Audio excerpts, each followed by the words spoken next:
Naway aking mga anak, sa bawat buhay ninyo ay inyong Panginoon. Unahin ninyong hanapin ang paghahari ng Diyos at ang lahat ng kanyang gawain.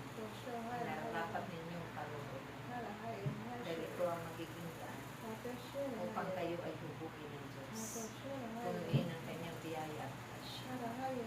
Dahil dito kayo, niya sasanayin, gumawa ng mabuti.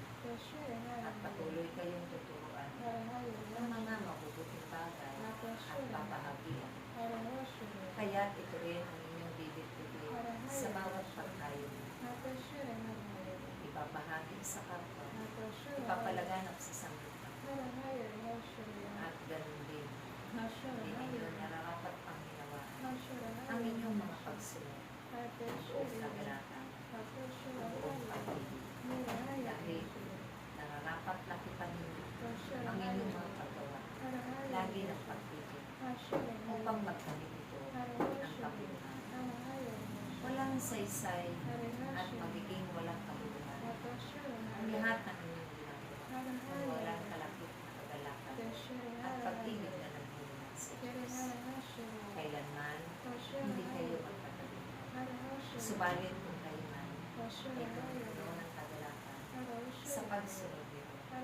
At pag-ibig, tunay at tiyak, kayo'y laging magkakaroon.